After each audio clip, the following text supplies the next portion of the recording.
Hello everyone, good morning, Radhe Radhe. কেমন আছো তোমরা সবাই? আমি তো বেশ অনেকটাই ভালো আছি। তো আজকে অনেক দিন পরে ব্লগিং করতেছি। তো এটা আমার ব্যাকগ্রাউন্ড চেঞ্জ, আমার ঘর বাড়ি সব কিছু চেঞ্জ। আমি কিন্তু বাড়িতে পড়ছি, তোমাদের কিছুই জানানো হয়েছে না, কারণ পরিস্থিতিটা এরকম আসছিল যে আমি জানানোর মতো পরিস্থিতিতে আসছিলাম না। হঠাৎ করে সমস্ত ডিসিশন নেওয়া হয়েছে, এত তাড়াহুড়োর মতো সব ডিসিশন নেওয়া হয়েছে, মানে আমি নিজেই বুঝতে পারতেছি না কী হয়ে যাইতেছে গা। তো চলো, তোমাদের সব কিছুই জানাবো। আমি গত শুক্রবারে বাড়িতে আইছি, এর মধ্যে অনেক কিছু গেছে, আমি ভিডিও শ্যুট করতে পারছি না, বুঝতেই তো পারো এখন মানে হয়ে ওঠে না সব কিছু সব সময়। তো যাই হোক, তো এখন গড়িঘাটের সময় হইতেছে সকাল 8:30টার মতো, সাড়ে আটটা বাজে না, ওই 8:25 মতো বাজে। তো সকালবেলা ঘুম থেকে ওইটা মার হাতে হাতে একটু কাজ করে দিছি, জল আইছে। তো ঘরে জল ওঠাইছে মা, আমি বাসন ধুইছি। আর ওইটাছে সকালে ব্রেকফাস্ট করছি, আছে কুলেকাটা পাতা আর ডিম খেজুর, এগুলি খাইয়া এইমাত্র আইলাম। তো ভাবলাম চলো আজকে তোমাদের সাথে একটা ব্লগ শেয়ার করা যাক। অনেক দিন হয়েছে তোমাদের সাথে আমি ব্লগ শেয়ার করি না, ত্রিপুরা তো আইসি বেশ 2-3 দিন হয়ে গেছে গা।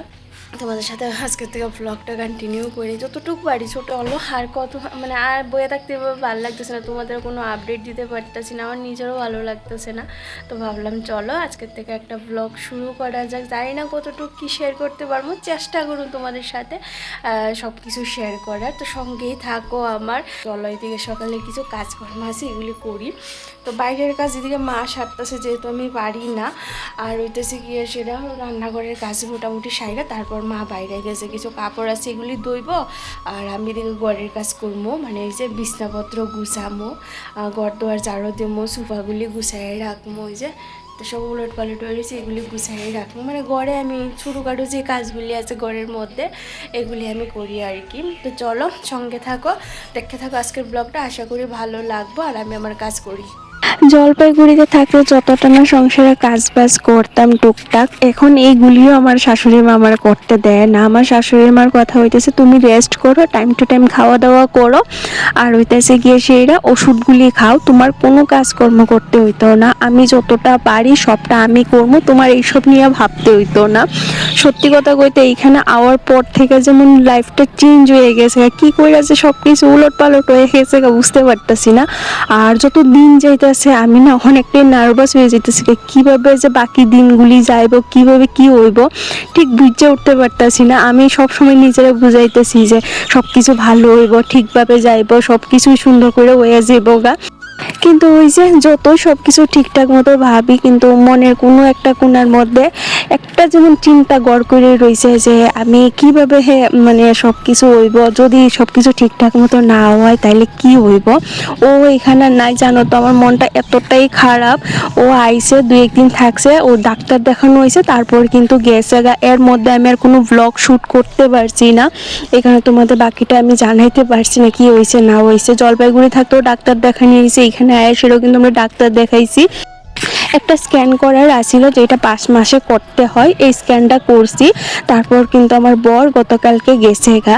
ও যাওয়ার পর থেকে না আমার এতটা একলা একলা লাগতেছে, আমার কোনো কিছুই ভালো লাগতেছে না। আর সকাল থেকে তো ধরো না টুকটাক কাজকর্ম করি, এদিক সেদিক একটু হাঁটাহাঁটি করি, ভালোই লাগে, কিন্তু বিকেল হইতে না হইতে মনটা এতটা খারাপ হয়ে যায়, জানো তো।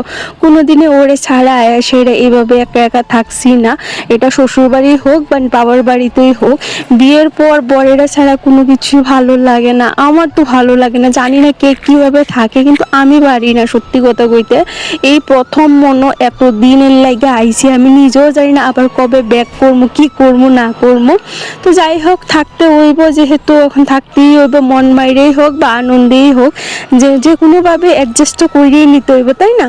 তো যাই হোক, এইদিকে সকালবেলা আমি বাইরের টুকটাক যে কাজগুলি আমি করতে পারি এগুলি করি। শাশুড়ি বা আমার সেরকম কোনো কাজকর্ম দেয় না, একটা একটা বাসন ধুইতে গেলেও আমার শাশুড়ি মা আমার হাত থেকে সেই বাসনটা লইয়া যায়, না তোমার করতে হইতো না, আমি করবো, তুমি একটু ঘর দুয়ারটা ঝাড়ু দাও, বিছনাগুলি গুছাও যদি পারো, আর নাইলে রাখা দাও, আমি করবো। কিন্তু ওই যে চুপচাপ কত বয়া থাকা যায়। আর ইদানিং একটা সমস্যা শুরু হয়েছে জানো তো কি, এটা হইতেছে কি হাত পা ফুল্লা যাওয়া। যেমন আমি কোনখানে ধরো 10-15 মিনিট বয়ে রয়েছি কনস্ট্যান্ট বা শুয়ে রয়েছি, তখন আমার হাত পাগুলি এমনভাবে ফুল্লা যাইতেছে, আমি আর পা পালাইতে পারতেছি না। এই কারণে বেশিক্ষণ বইয়েও থাকতে পারি না, শুয়েও থাকতে পারি না, হাঁটা চলার উপরেই আছি। আর ডাক্তারও কইছে যতটা পারো হাঁটা চলা করবা, কাজকর্ম না করলে শুধু শুধু কি হাঁটাচলা করাই যে সারাক্ষণ করতো। তো ওইদিকে তো মা কাজকর্ম করতে আছে, আমি এদিকে যতটা পারি টুকটাক একটু হাত চালায় করে নিতেছি। বিছনাপত্র গুছাইলাম, ঘরটা ঝাড় দিলাম, মার ঘরটা আমার ঘরটা দুটা ঘরে ভালো করে ঝাড় দিয়েছি।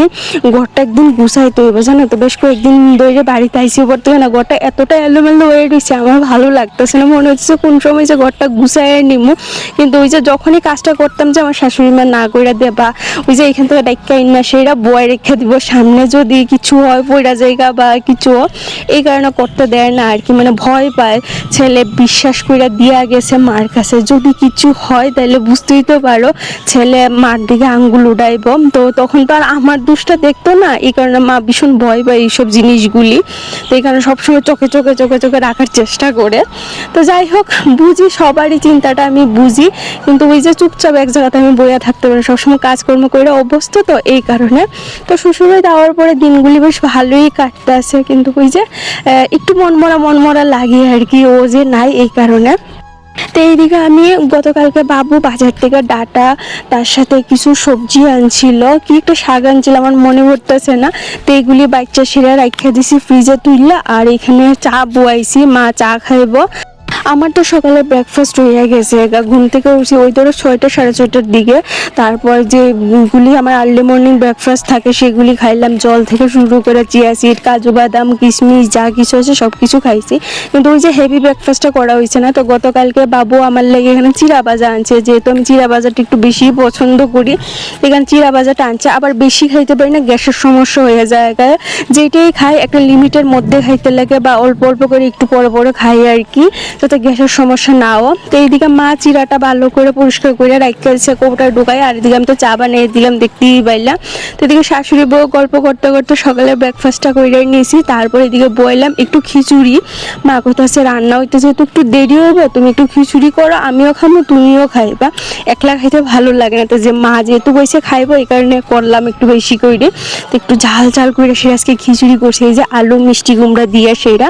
আর মা বেশ খানিকটা কাপড় আছিল, এই কাপড়গুলি ধোয়া সেইরা মা আর আমি দুজনে মিলে খিচুড়ি খাইছি। খাই সেরা মার হঠাৎ করে একটা ফোন আইছে, একটা মিটিং আছে, আর্জেন্টলি যাইতে হইব গ্রুপে, এখানে ফটো উঠাইব। তো ওই যে মা এখানে গেছে, আর আমি এদিকে এই যে উঠানটা একটু ঝাড়ু দিতেছি, বেশিক্ষণ নয়া থাকলে না কোমরে ব্যথা করে, এখানে যে একটু ঝাড়ু দিয়ে একটু দাঁড়াইয়া থাকি, এইভাবে কইরা সেরে যে পাতাগুলি আছে উপর উপর কইরা সেরে পাতাগুলি পালাইতেছি। মা আইলে আবার কিসি করবা যে তোমার এত না কইরা গেছি তুমি কেলিকা করতেছো, কিন্তু ওই যে চোখের সামনে জিনিসটা এইভাবে এলোমেলো হয়ে রয়েছে বা নোংরা হয়ে রয়েছে, দীক্ষা যে বয়ে থাকবো এইরকম মানুষ আমি না, বা এইরকম মেন্টালিটি আমার না।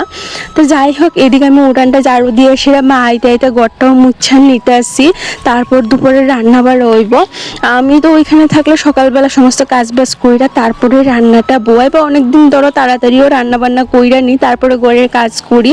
তো আমার শাশুড়ি মাও ঠিক এইরকমের, সকালবেলা জল উঠানির থেকে শুরু করে ঘরে বাইরে যা কাজকর্ম থাকে সব কিছু সাইরা স্নান পূজা দিয়ে তারপরে রান্না করে। আমি যেমন ওইখানে একা একা থাকি, আমার শাশুড়ি মাও কিন্তু সারাক্ষণ এই যে একা একাই থাকে। শ্বশুরমশাই সকালবেলা দোকানে জায়গা, তারপর খালি বাড়িতে একা একা কী রান্না করলো খাইলো কোনো কেউ দেখার নাই। তো ওই যে যখন যে এটা ভালো লাগে সিদ্ধ ভাত, কোনোদিন হয়তো ডাল, কোনোদিন হয়তো ধরো কিছু বাবু ভালো পুরো বাজার করলে ওই যে বাবুর লেগে রান্না করে, তো এইভাবেই দিনগুলি কাটে। তো এদিকে আমি ঘরটা মুচ্ছা নিছি, এবার স্নান করবো, স্নান করে ঠাকুর সেবা দিমু, দিয়া তারপর গিয়ে সেটা রান্না বান্নার দিকে আস্তে আস্তে করে যাবো। আমি তো রান্না বান্না করতাম না, শাশুড়ি মেয়েই করবো, কিন্তু ওই যে মা রান্না করার সময় আমি সবজিগুলি একদম কাটটা রেডি কইরা দেই, বা হাতে হাতে টুকটাক যে কাজ করলে আছে এগুলি কইরা দেই। আর আজকে 2-3 দিন ধরে এত পরিমাণ গরম দিতে আছে, আর এই গরমে না আমার মানে শরীরের অবস্থা একদম খারাপ হয়ে গেছে গা, হাত পা ছুল্লা টুল্লা একদম বাজে অবস্থা। আর গতদিন বাবু কাঁঠাল কাটছিল, দাওটার মধ্যে এতই আটা লাগিয়ে রয়েছে তো এটা ছুটাইতে পারতেছিলাম না, মা কাছে আমি ছুটা মনে রাখা দাও। তো ভাবলাম চলো আমি কইরা নেই এইটুকুনি কাজ ভালো করে বসাই, দাওটার থেকে আটাটা ছুটাইছি। আর এত জলের সমস্যা হইতেছে আমাদের, একটু আগে খালি জল আইছে, সকালবেলা একবার আইছে, তারপর কারেন্ট গেছে গা, জলও গেছে গা, আবার যখন কারেন্ট এসে জল দিছে তারপর আবার ধরো 10-15 মিনিট আসছিল গেছে গা। আর এই ডামটা না মানে ভাঙ্গা গেছিল গা আর কি, যেখানে ট্যাপটা লাগানো ছিল এই ট্যাপটা ছুটতে আয়া পড়ছে। তো এইটার মধ্যে জল রাখতে পারতেছিলাম না, বাইরে ঘরে যাইতে প্রচুর কষ্ট হইতেছিল। তো শাশুড়ি মা এই লোকটার 2-3 দিন ফোন কইরা কইরা তারপরে এই যে আজকে আইসি এটা ঠিক করতো। তো এদিকে মার অর্ধেক রান্না বাড়া হইছে, তো এখানে ডাল দিয়া লাউ তরকারি হয়েছে, তার সাথে গুঁড়ো কইতাছে বরবটি দিয়া। তো আজকে ব্লগটা এখানে শেষ করলাম, ভালো লাগে চ্যানেলটা সাবস্ক্রাইব করে লাইক কমেন্ট করে জানাই, টাটা।